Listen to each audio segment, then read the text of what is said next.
Good morning. This is Jason Dean coming at you again for another live Film Fanatic video. It is Wednesday at 11:02. Hope everyone's doing good. It's a nice spring day. We're into the third day of spring here in 2023.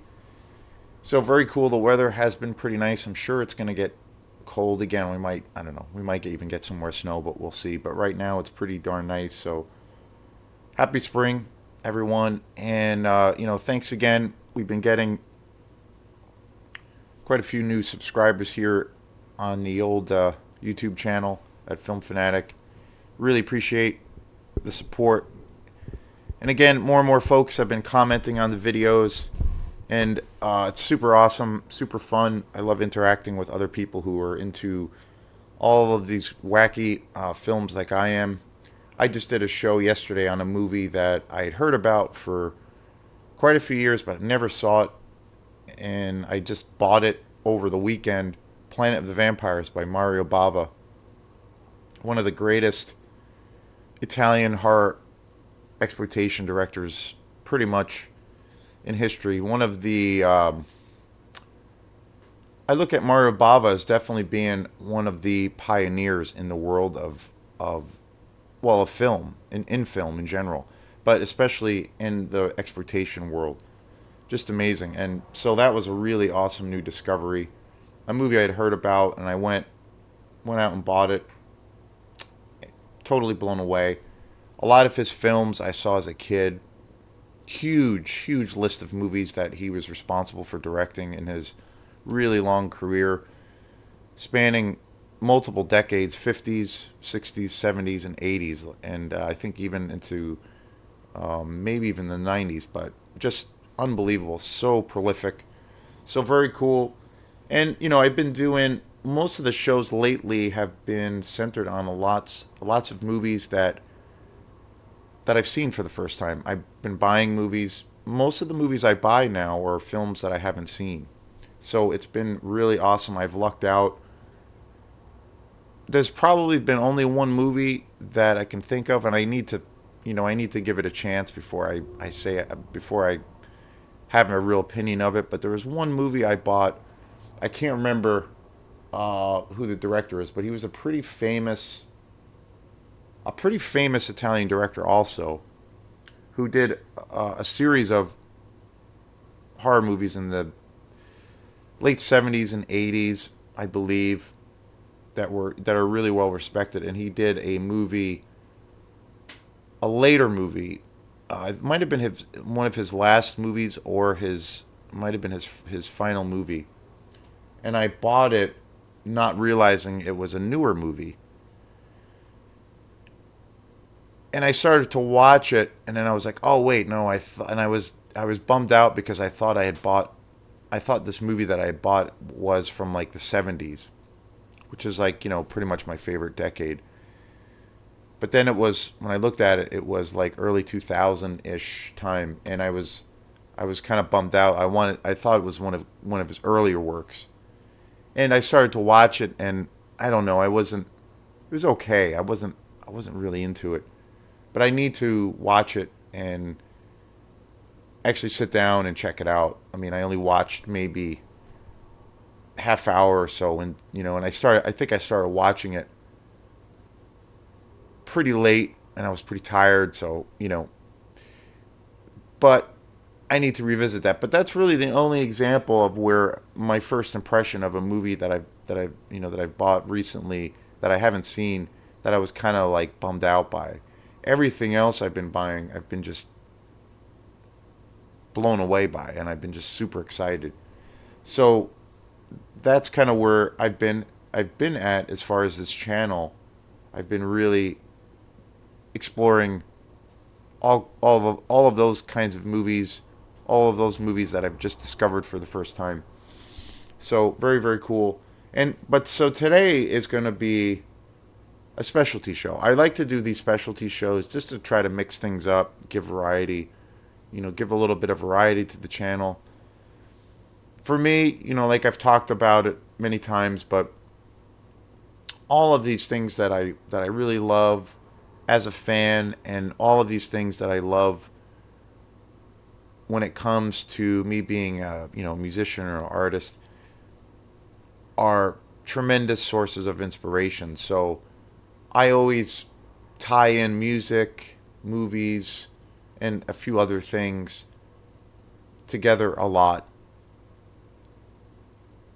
even around when I'm doing, well, case in point, Planet of the Vampires yesterday when I did that review. I'm always kind of talking about how all of those things are related for me. And but I also try to separate them. I've been trying to learn how to do how to keep a degree of focus on if I'm doing a movie, like try to keep it more focused on the movie. But I've done outside to kind of help with that process. I've been doing like specialty shows. I did a show on, basically how social media and reviews how I feel like they really affect new releases.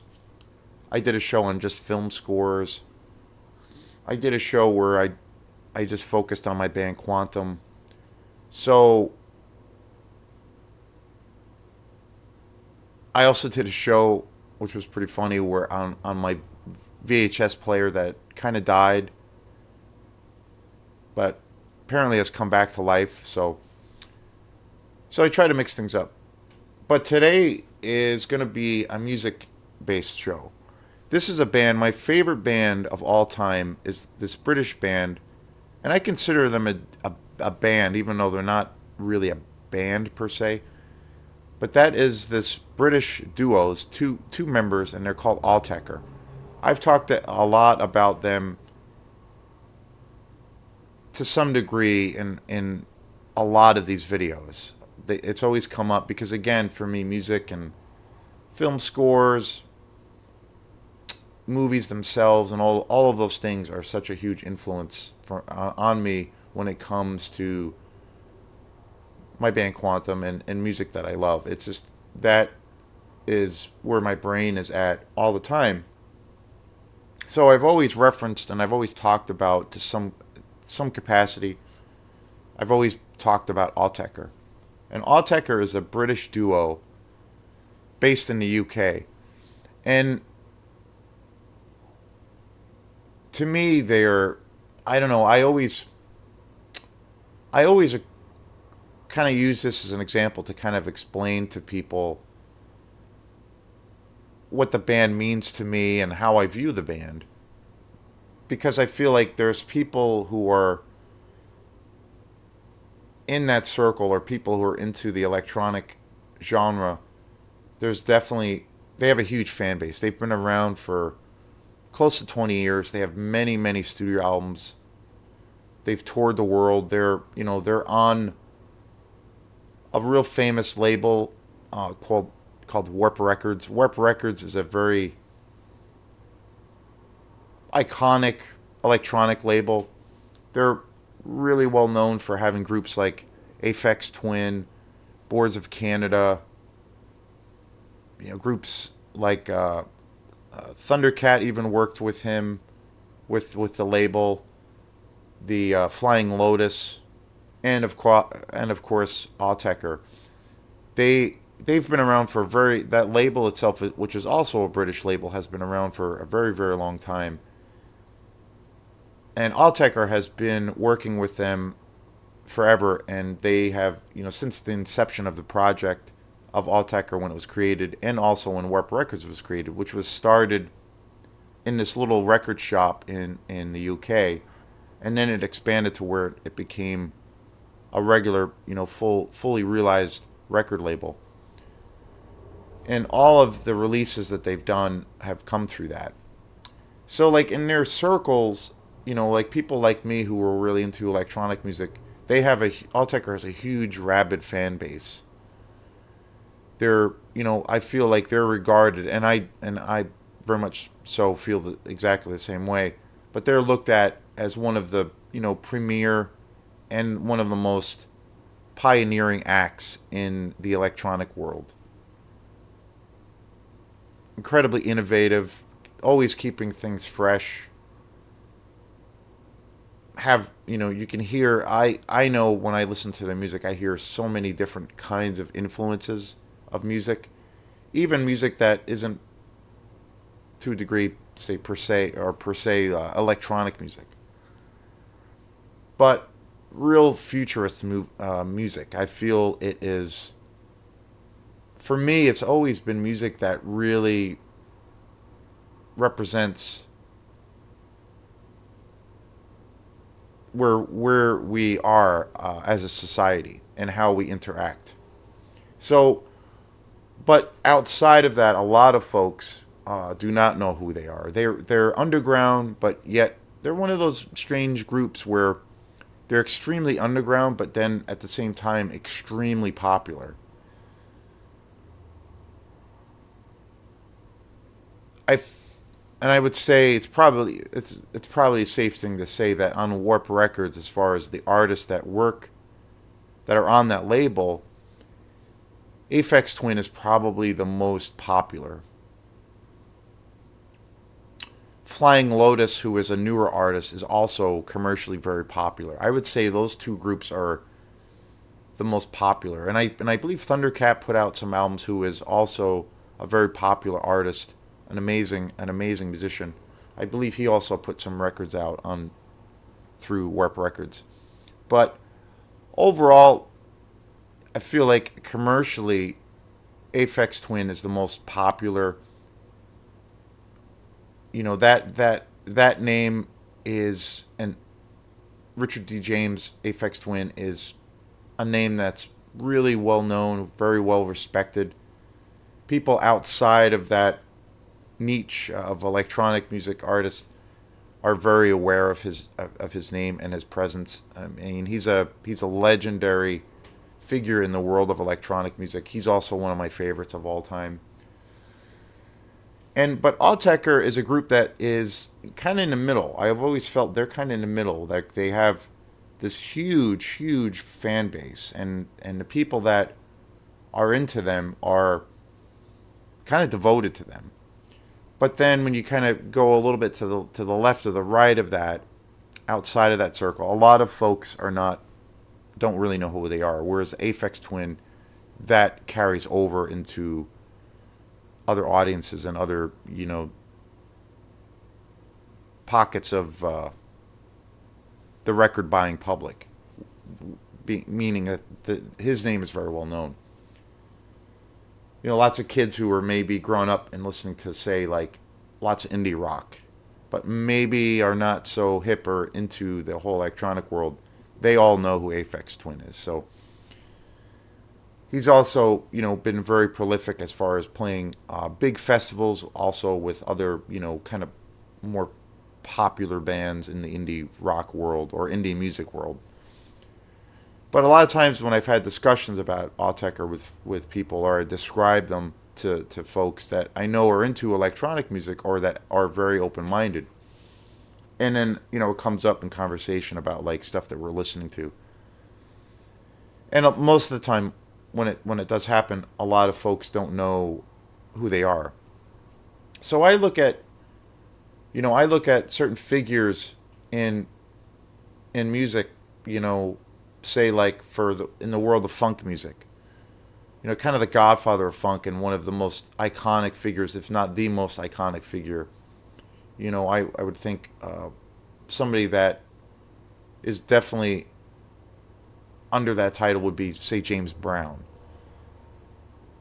In the world of, say, reggae music, Bob Marley, very well known, a household name to a degree. In the world of jazz, which I'm also a huge fan of jazz music, I look at figures like Miles Davis as probably being, the godfather of that entire genre, probably the most well known, the, if you will, the godhead of that respected style or styles. And then, say, like another example would be folk music or folk rock music. I think of someone like Bob Dylan being that figurehead, probably the most well known in that style, and also to a degree has helped. And all of these names and figures I've known, they all helped develop those respected genres and basically put them on the map. And I feel like Autechre for me is what Miles Davis is to jazz. They are for electronic music. Like that's how I think of them, and that's how much I respect them, and not only as a fan, but also as an artist myself or a musician myself. I put them on that pedestal. Well, I look at them, and I so that's usually how I explain it to people. Like they're kind of the Miles Davis, or the Bob Dylan of folk, or they're they're equivalent to that, but for the electronic world. So I discovered Autechre probably about 15. It's been quite a few years. Probably about 15 years ago, give or take, a few, 1 or 2 years, but probably about 15 years. So I've been a fan of their music for quite a long time. I got into them right about when I was in college, and then right after college, I really dove into their music and I really became a serious fan. And ever since then, I have always done whatever I can to seek out their amazing catalog of music. I bought most of their albums. I've always just really checked out and been checked into what they're doing as a band and as a group, and also really just diving into that rabbit hole of what is Autechre. And they've, when things changed for me and I became more of a person who was writing music, and especially electronic music, as far as the music aspect of it, they're definitely the biggest influence on me, personally, artistically, and emotionally. And my friend Sean Russell, who I've talked about before, he was actually a guest on the show last year. He was my friend who I met at college, and he was the friend who introduced me to Autechre. At that time, Sean was really he's still very much into electronic music, but at that time he was especially into electronic music, and he was really staying up on a lot of new things that were coming out. And I remember when we met at college, and then he turned me on to a lot of great things. Well, a lot of movies, a lot of great jazz music, a lot of fusion music. But I remember he lived down in Portsmouth, and when we kept in touch after school and even on break, I used to go down to his place a lot. And I remember he used to play. He knew I loved electronic music. He knew I loved house music, and he was always like, "Hey, check this guy out," or we would go to Bull Moose Music. And he lived in Portsmouth, where the kind of the main location was or is for Bull Moose at the time. So I got turned on to Bull Moose Music by going there. And I remember, he turned me on again to so many different groups. He even turned me on to like Aphex Twin. There was during the '90s, kind of when we were in school, there was this huge explosion coming out of England of all of this music and it was on this label called the Global Underground. And basically, there was tons of these DJs that were coming out. Artists like Sander Kleinberg, Deep Dish, Sasha, John Digweed, Tiesto, Anthony Papa, an endless list of all of these kind of underground house DJs or electronic DJs that were making remixes of other people's tracks. Some of the artists who were creating these tracks eventually went into writing their own music. Artists like Deep Dish Sasha, who I feel was like probably the best at kind of doing that. Paul Oakenfold was another huge artist. And so I got exposed to a lot of these great, artists, mostly DJs during this time. And I remember right during that same time, he's like, there's this other group called Autechre you should check out. And they do pretty cutting edge material. Their material's pretty cutting edge. It's not, traditional dance music by any means. It's electronic music. And he had turned me on to Aphex Twin at the time. And he's like, yeah, these guys, Autechre, are also on the same label as Aphex Twin. And I really fell in love with Aphex Twin. I got into them first. And the first Aphex Twin album that I ever got was an album called Drux. And Drux remains today probably, well, definitely my favorite album of that band. They're just, that album is just a breathtaking album. Also, another artist that I was turned on to, who I very much like even to this day, was another artist called Square Pusher, an amazing musician.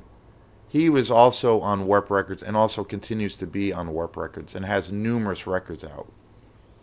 All three of these artists, Aphex Twin, Square Pusher, Autechre, are highly prolific. You know, if you look them up, especially if you don't know who they are, they have so many albums under their names. At least 10 to 15 albums. They've also been around for a very long time. But Square Pusher was also an artist I really got into. I really fell in love with his music. And when I discovered Warp Records and these artists like Aphex Twin and Autechre and what these guys were doing, it was so unique. It wasn't, four on the floor house music. It was very unconventional. It also had lots of elements of like the jungle, which was like the souped up kind of funk, reggae influenced music that was coming out, of that time period in the 80s. Jungle drum and bass, which it's also known as. But it also had this very experimental side. It also had, I felt like, especially with Square Pusher, who predominantly his main instrument was live bass, but also had a jazz fusion kind of vibe to it, and it had this ambient quality also. But it was unlike any other electronic music, and suddenly it kind of blew my mind as to what this music is, because for a long time I kind of felt, well, electronic music is techno or house music, where it's just like it's it's strictly dance music. It's all four on the floor. But when I got exposed to all of these groups that were on Warp Records, I was suddenly like blown away, and it blew my the idea or the idea that I had of what electronic music, it blew that out of the water. And I suddenly felt like electronic music was much more broad and much more, there was much more variation than I ever thought there was. And when I got exposed to Autechre, it it just expanded my mind even more, because the music was so incredibly unconventional. It had this real dark kind of aesthetic to it. It was very, very. It just had this real futurist sound. Everything sounded like this. It was music that was coming out, maybe 30 years ahead of its time. And the thing that was so amazing that got me hooked to their music right away was that even though there were aspects of their music of the music that they had or that they have that was very disjointed. It was very kind of dark and brooding at times. It also had this really cool juxtaposition of where there was always some kind of melodic aspect to their music, and they have a very ambient inspired sound in their music. Groups like Brian Eno or Tangerine Dream, things like that, where it's all like kind of ambient soundscape.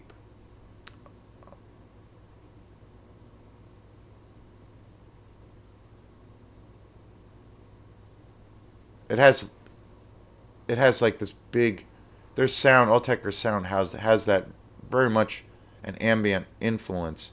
So it does have a very, a huge kind of soundscape to it.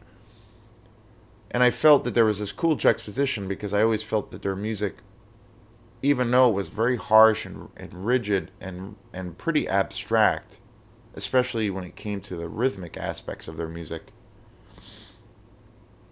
the ambient quality to me was always rich and beautiful. And it always gave me, even though their music was like purely digital, it always had this organic kind of thing for me. And it just had this emotional kind of resonance.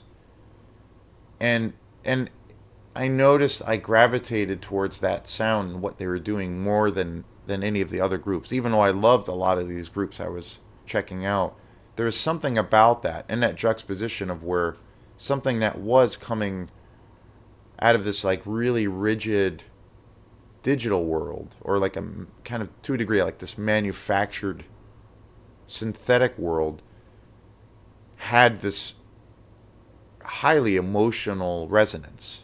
And I was always fascinated by how these two guys were able to create this highly emotional music, but not in any kind of traditional sense that, or at least from what I was accustomed to, where, I was used to hearing, beautiful melodies created through guitars or chordal instruments, pianos, horns, or drum set, vocals.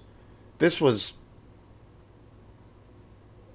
something so new and apart, and it was separate from all of that. It was totally unconventional, but yet to me it just had this. It had that same kind of quality where it was just, again, there was this. I'm a big fan of juxtaposition when movies, like again with movie references, but there can be aspects of it where it's really beautiful, but then it's horrific or scary at the same time, or very melancholy. And I love being on that emotional ride. And I felt like with their music, they had that. Like that was the essence of their whole craft, was that they had this juxtaposition. They had this very melancholy sound at times, along with the very dark atmospheric vibe. But then at the same time, it was like beautiful and gorgeous and inspiring. And I was just fascinated by how an artist or artists create that environment. And especially coming from predominantly from a digital world, where you're not using traditional instruments, traditional element, instruments that we're accustomed to and how we hear sound. And it was fascinating to me. And that was the thing that I noticed like right away that made me a fan. And I was just like, wow, these guys are at a different level. I don't know what planet these guys are from, but they're doing something really special. And that's when I had that kind of realization, that's when I became, anything that had their name attached to it, I was going to buy, and then I was going to check out and spend time with and really dive into. And from that from that moment on, it was, a game changer for me. And especially back then, being just a fan, it was, I knew, this discovery was, kind of at a new level. I never really had. I don't know. It's hard to really pinpoint, but I think in all honesty, when I think back, I never really had music resonate with me at that like that. It was, and I love all kinds of music and all kinds of stuff, and there's so many bands I love and groups that I'm inspired by, and artists I look up to, but there's something about their sound when I first discovered Autechre, and like how I described that experience. It was it was at a deeper level. I don't know. It was, I never really had something resonate with me so strongly. And Autechre actually started in England in 1987, which is unbelievable how long they've been around. And it consists of Rob Brown and Sean Booth, who were both the principal guys behind Autechre. They've worked together for years, and like again, they started in '87, and they've worked together forever. For closing in on multiple decades. It's just wild. And as a band, and I consider them a band, even though they're not, it's not something conventionally you could call a band. But I look at them as a band, and I've always said to people like they're easily my favorite band or favorite group of all time. Like there's certain styles of music or certain albums or whatever you have to like you want to listen to that you'll want to listen to in a certain mood because of a certain mood that you're in or you're craving this or you have to be sometimes in a certain frame of mind to be able to listen to a certain kind of band or a song. But I find like with Autechre, I can put them on and listen to them at any time. I don't have to be in a certain mindset. I can just listen to them any day, any time of the day, and it doesn't matter what mood I'm in. That's kind of how their music has always been for me and continues to be. The list of albums that they've done is unbelievable. Like the track record is just astounding. The first album that I heard of theirs was this album called Try Repetit, which is a double album that they put out. Autechre has quite like again they're a highly prolific band, but they're also known for being so incredibly ambitious. They're like one of the few groups that I know that puts out and continues to put out double albums, and to a degree like kind of concept albums. Concept albums were a thing that a lot of bands I feel like in the '60s and '70s would do. Well, like good example of that would be like Pink Floyd, and a lot of bands did that. It was kind of a trend. But now, especially with the digital age that we live in, people don't really, a lot of artists don't do that anymore. But Autechre has kept that up for a long time where they'll release, you know, double albums quite a bit. And I've seen that in their career. And Tribe Petit was the first album of theirs that I got into and that I totally fell in love with and I was just totally blown away with by. And it's a double album. Cornfield, another amazing, just another incredible album. And they were both kind of DJs for a long time before they ventured into creating their own records. And Tribe Petit came out in 1995. Cornfield, another one, which is a later album, came out in 2001. Another amazing masterpiece. Amber, which is regarded by a lot of people who are fans of Autechre as being one of their best, if not their best album. I think it's an amazing album. That came out in 1994. Incubala, which came out in 93. LP5 in 98. The NTS Sessions, which came out in 2018, which I think is one of the most, probably from what I've gathered and just in my opinion, I think it's the most ambitious project ever released by any artist in any period of history, and also in any style of music or art in general. I recently just bought this. I bought it last year. And it's this huge box set. And it's basically, Autechre did this series of where they recorded 8 albums together. All studio albums that they did. They did, from what I gathered, they recorded this whole project. And it came out in 2018. They recorded this whole project pretty much, I think, within the same year, and then they released it, and it's basically 8 to 9 albums all in one collection, and it's like giant box set. And each album is about an hour or more. And I recently picked it up. I picked it up last year, actually at Bull Moose, and it is amazing. It's easily for me the best music they ever did in their career. It spans. I mean, there's so many different styles. They have the they have this real deep like kind of hip hop influence, like a futurist hip hop kind of vibe.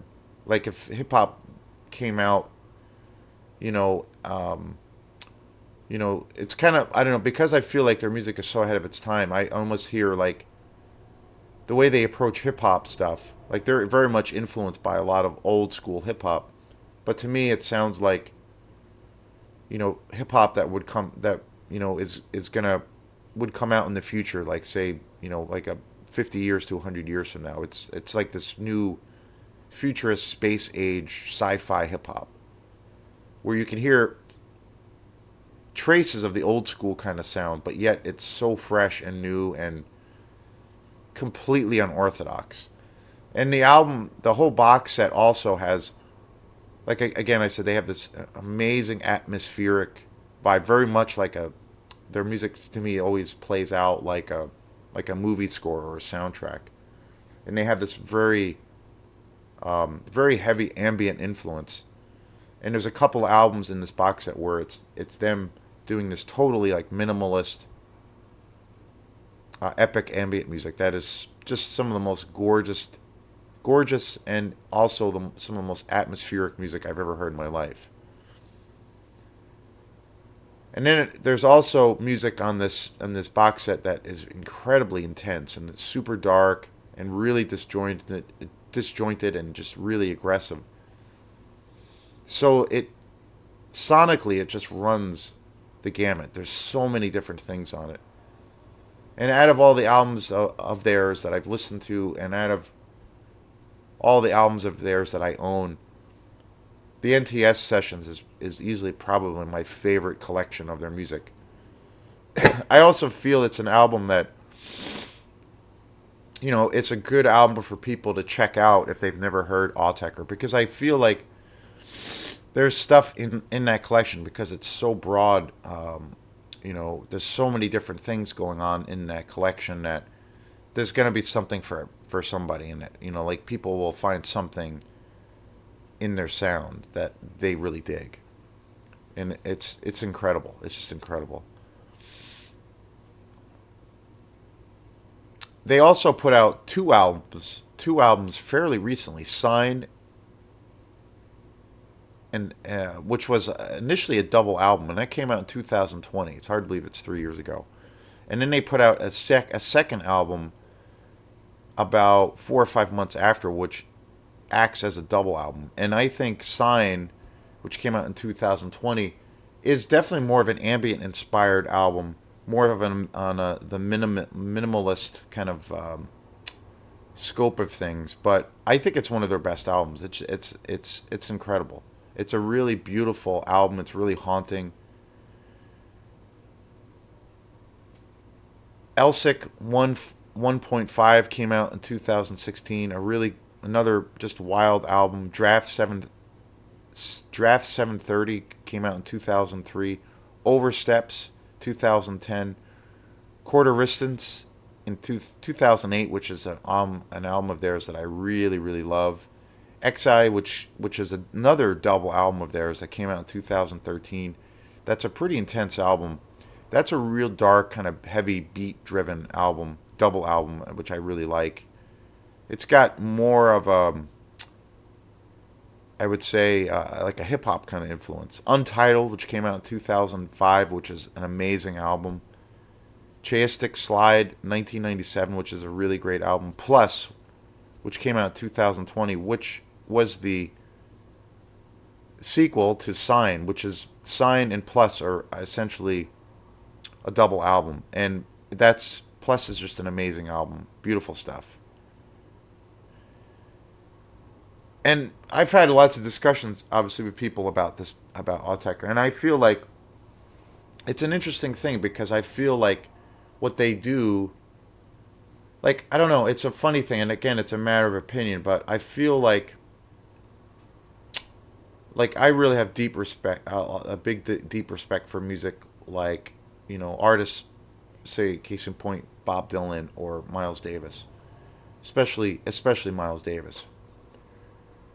But and it's a funny thing because I feel like, what, for example, Bob Dylan, I think like what he was doing at the time when he was creating that music and performing that music and writing it, he represented that time, that social climate. He was kind of more or less the voice of the people. He spoke for that generation. But it's also, I feel like his music was kind of acts as like a time capsule, with how people were socially and how the world was at that time. And it really represented that. And as much as I love, that music, and as influential as Bob Dylan was as an artist, I have this funny thing when I see a lot of people who play his music now. Like, his music is, still incredibly popular, and I see a lot of the times that people still always obviously use him as a reference point, or they'll cover his music, or maybe do something new with it, like a new arrangement, or put it in a different kind of musical context. But for the most part, I see people just, for the most part, replicating that sound. And most of the time it's very good. But there's also a part of me where, you know and I know this is maybe a controversial thing to say, but I feel like, where I look at an artist like Bob Dylan being, uh, acting as almost like a, a time capsule, like really showing you where the world was at one point. I feel like in today's lens, or in today's environment, I feel like it's really, it doesn't represent where we are as a culture. It doesn't represent where we are as a civilization. And I feel like it's almost like this archaic, dead language. And I mean that out of respect to, or I mean that with no disrespect to people who love Bob Dylan, and I, including myself, and realize, what, his legacy. But culturally, I feel like what he's, that music now to be, for that music now to be a thing still, and for people to still be purveyors of that sound, or representing it now and putting it in today's world, I feel doesn't really have, doesn't represent anything as to where we are as a culture.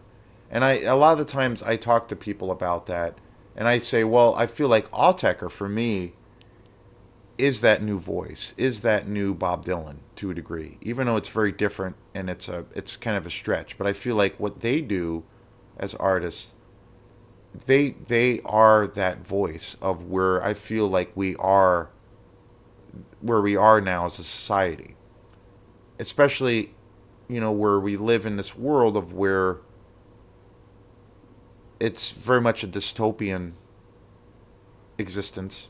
I feel like they represent how we interact with each other as a species through social media, where on one hand there's a sense, or this idea that people are closer now than ever, but I think because of technology, there's this weird wedge between people, and I feel like we're actually, to a degree, more disconnected, and that creates this that adds to this kind of dystopian, melancholic existence that we have to a degree. And I feel like their music, Autechre's music, perfectly represents that whole way of how we interact with each other through social media, and this sense of where we are socially and politically.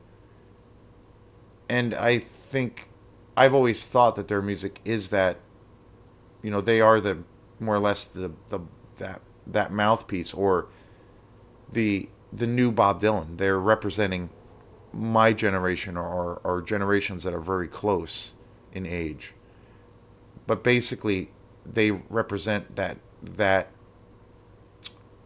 way of how we live now, in all facets, especially when it comes to just how we interact as a species, through social media, and with the the climate as as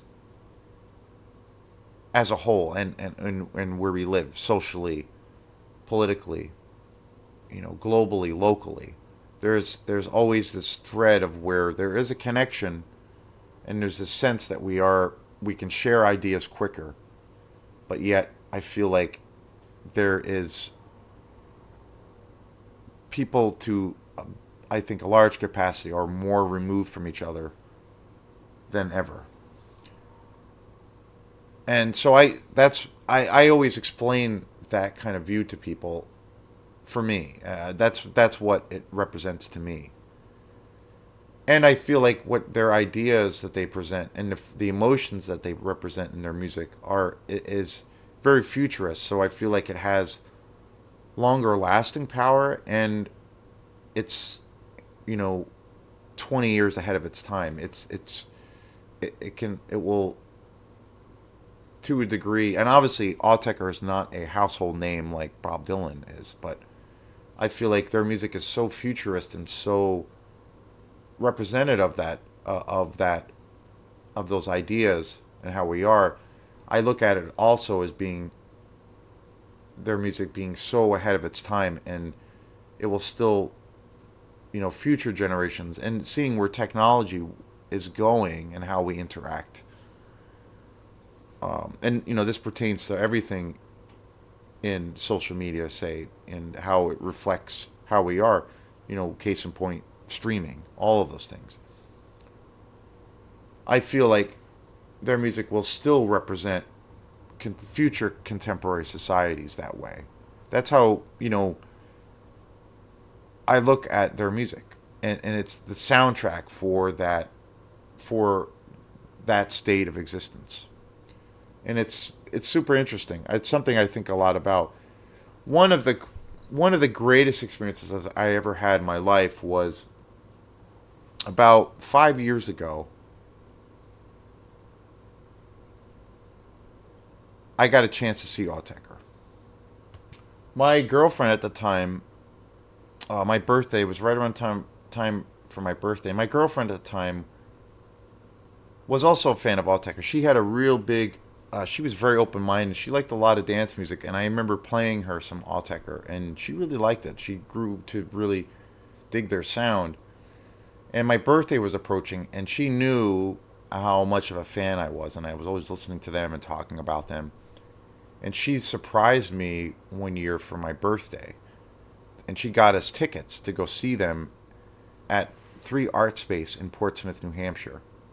And I was just totally blown away that I was going to get a chance to see them. And Autechre has an interesting history when it comes to touring.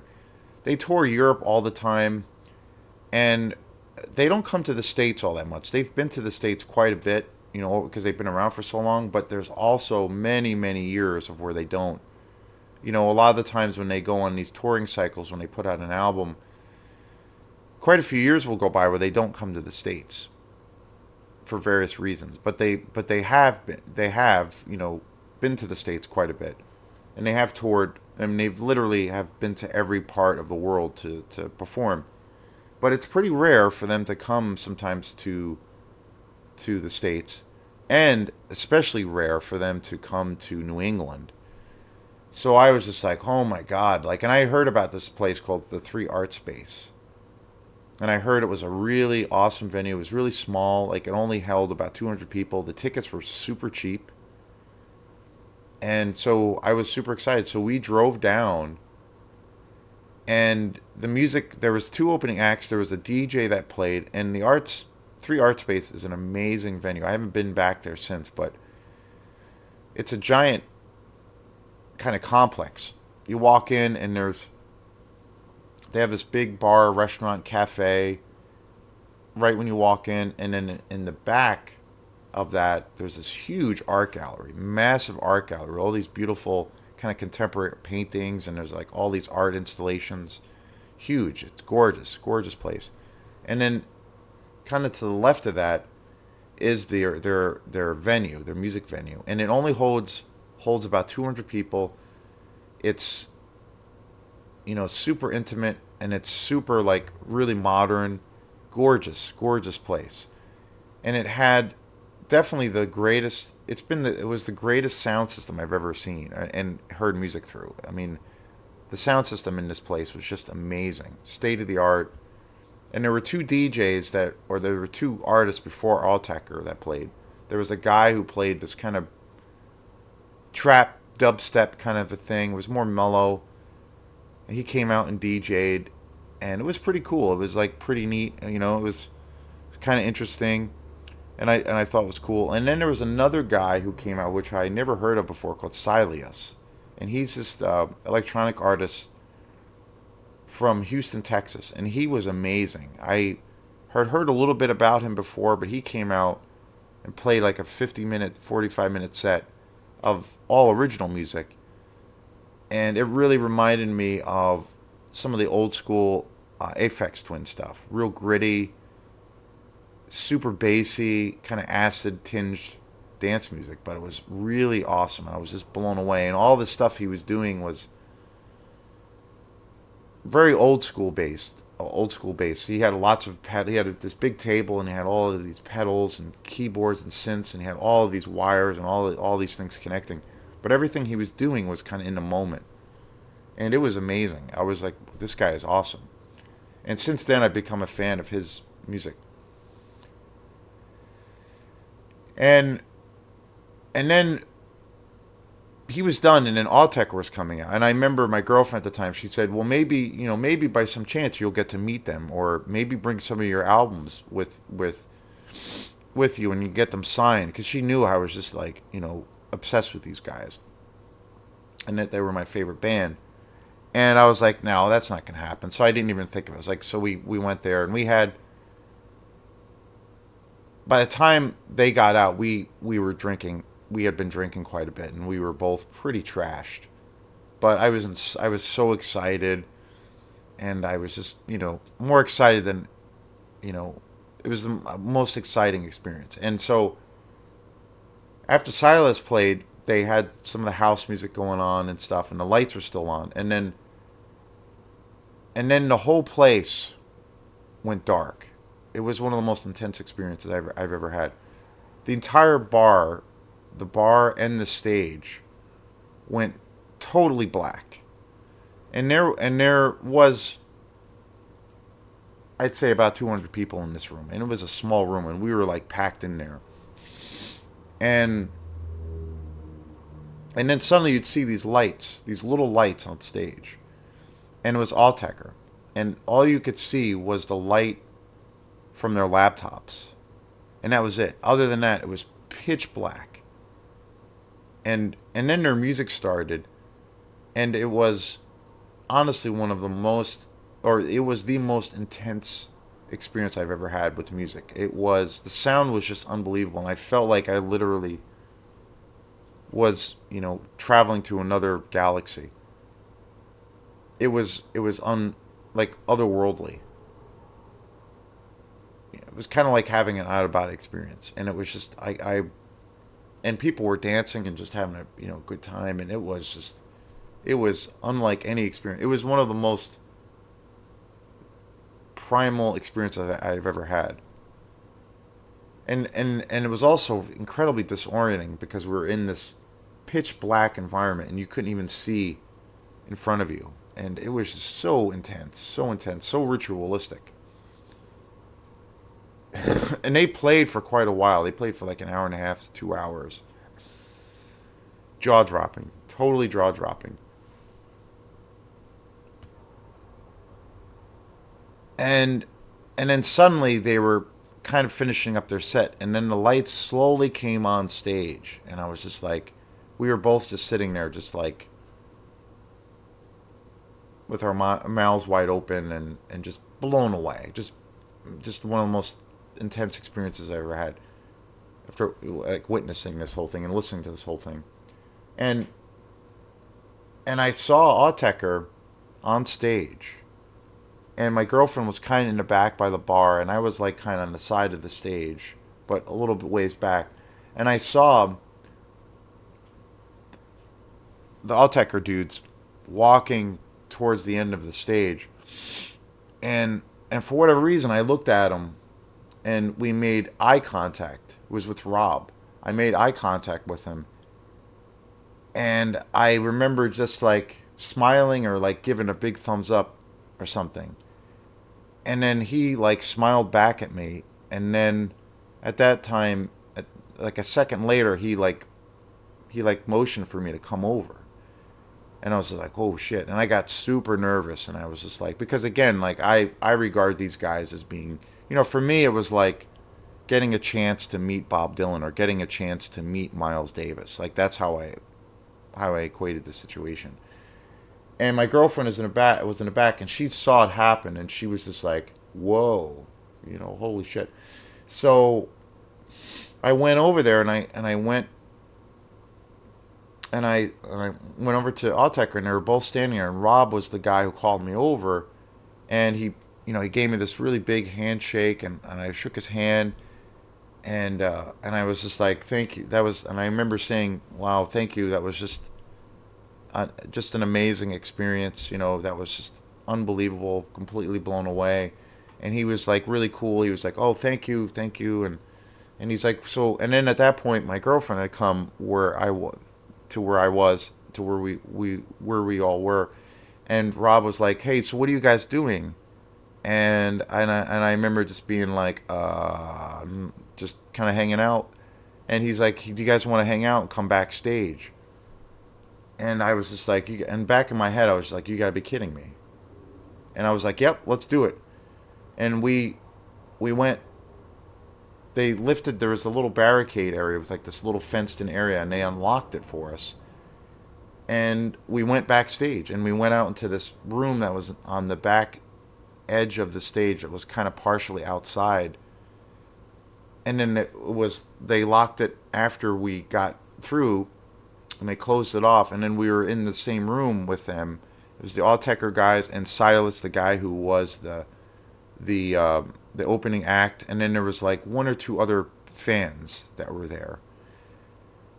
And suddenly I'm in the same room, and we're hanging out and talking, and I was kind of a deer in headlights at first. I was super nervous,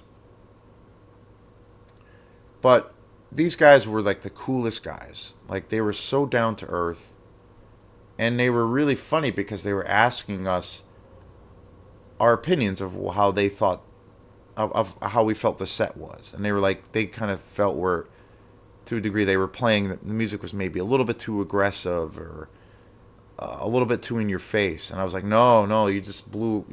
It was amazing. It was a transcending experience, and they were super like humble and totally down to earth.